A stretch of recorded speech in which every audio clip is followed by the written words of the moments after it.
ختم نبوت قیاس سے بھی ثابت ہے۔ قرآن 100 آیتیں، حدیث 210 حدیثیں، اجماع صحابہ کا، ابو بکر صدیق کی جنگ اور سارے صحابہ کا اکٹھ۔ چوتھی دلیل قیاس۔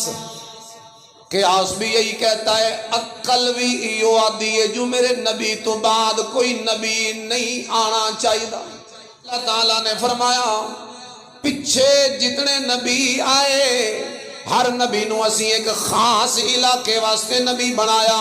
کوئی کسی قوم دا نبی، کوئی کسی شہر دا نبی، کوئی کسی ملک دا نبی، لیکن جڑے ویلے میرے نبی دی نبوت دی واری آئی، اللہ فرما دینا ما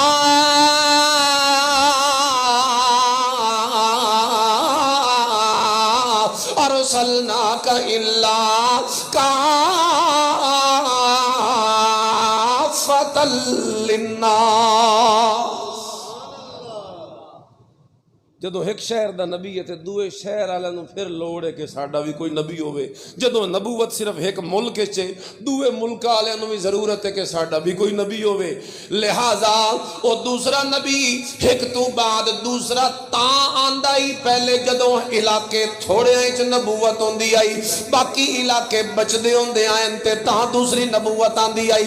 لیکن جس ویلے میرے نبی دی واری آئی تے اللہ فرمایا او میرا سونا پیغمبر میں ایسی نبوت دے چھوڑی، تو مشرق دا بھی نبی تے مغرب دا بھی نبی، تو شمال دا بھی نبی تے جنوب دا بھی نبی، تو آسمانہ دا بھی نبی تے زمینہ دا بھی نبی، تو انسانہ دا بھی نبی تے فرشتیاں دا بھی نبی، تو ساری کائنات واسطے نبی بن کے آئے۔ جدہ میرے نبی دی نبوت نو اللہ عالمی نبوت چا بنایا، عالمگیر نبوت چا بنایا، تب ثابت ہو گیا جدہ میرے نبی دی نبوت ساری کائنات واسطے، تا پھر کسی اور نبی دے آمن دی ضرورت بھی کوئی نہیں رہ گئی۔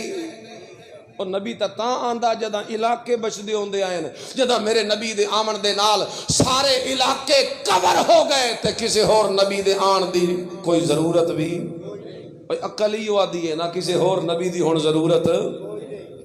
دوسرا پوائنٹ، پہلیاں جتنیاں شریعتاں اتریاں ان نامکمل تے ادھوریاں، تورات، زبور، انجیل، یہ آسمانی کتاب زبور یہ صرف دعاؤں کا مجموعہ تھا، کوئی حکم احکام اس میں نہیں تھا۔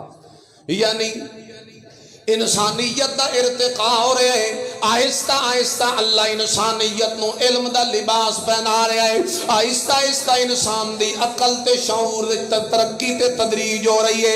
اس واسطے اللہ نے کوئی شریعت نہیں دیتی، لیکن جڑے ویلے میرے نبی کریم دا زمان آیا انسان اپنے شعور دے عروج تے پہنچ گیا۔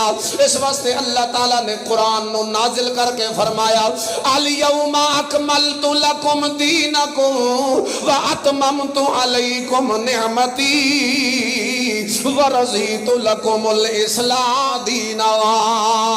اور میرا پیغمبر پہلیاں شریعتاں نہ تمام تے ادھوریاں ہوندیاں ہیں، تا ضرورت ہوندی آئی کسی اور نبوت تے شریعت دی کہ اور مسئلے آمن، اور آکام آمن، لیکن جڑے ویلے قرآن آیا تے میں اس نو کامل تے مکمل بنا چھوڑیا۔ قرآن نے ایمان نو بھی بیان کیتا، قرآن نے آکام نو بھی بیان کیتا، قرآن نے عبادات نو بھی بیان کیتا، قرآن نے معاملات نو بھی بیان کیتا، قرآن نے معاشیات نو بھی بیان کیتا، قرآن نے اقتصادیات نو بھی بیان کیتا، قرآن نے اخلاقیات نو بھی بیان کیتا، قرآن فلسفے نو بھی بیان کیتا، قرآن نبیاں دیاں خبراں بھی دے گیا، قرآن ختم نبوت بھی بیان کر گیا، قرآن نبوت بھی بیان کر گیا، قرآن صحابہ دی صحابیت بھی بیان کر گیا، قرآن ولیاں دی ولایت بھی بیان کر گیا۔ قرآن سارا کامل تے مکمل نمونہ حیات بن کے آیا۔ اس واسطے ان کسی اور کتاب دی ضرورت کوئی نہیں، اس واسطے کہ ساریاں ضرورتاں پوریاں کر چھوڑیاں اللہ دے قرآن۔ جدے لوڑاں ہی پوریاں ہو گئیں تے ہن کسی اور نبوت دی ضرورت ہے؟ او بولو، پہلے جتنے دین آندے ہوندے آئے انہاں وچ تحریف ہو ویندی آئی۔ تورات نو بدل چھوڑیا ہی نہ ظالماں نے، یہودیاں نے، انجیل نو بدل دیتا ہی نہ عیسائیاں نے، تے وہ کتاب اللہ دی وحی دا حلیہ ہی بگڑ گیا ہے۔ ہن ضرورت ہے کہ کوئی نئی وحی آوے، نئی وحی آئے لیکن اتھے دیکھو جڑے ویلے قرآن آیا تے اللہ فرماندے اِنَّا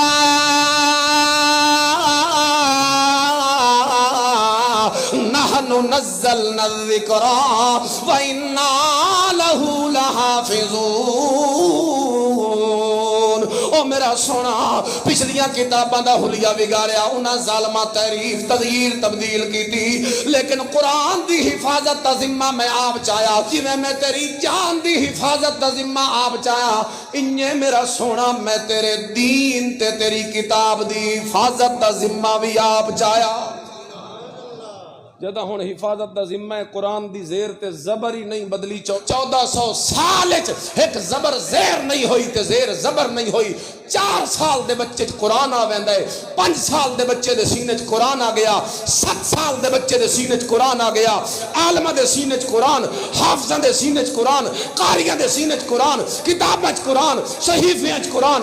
اللہ نے قرآن نو محفوظ کیتا ہے، جدہ اے محفوظ ہے تے بدلے ہی نہیں تے کسی اور کتاب دی سن پھر ضرورت ہی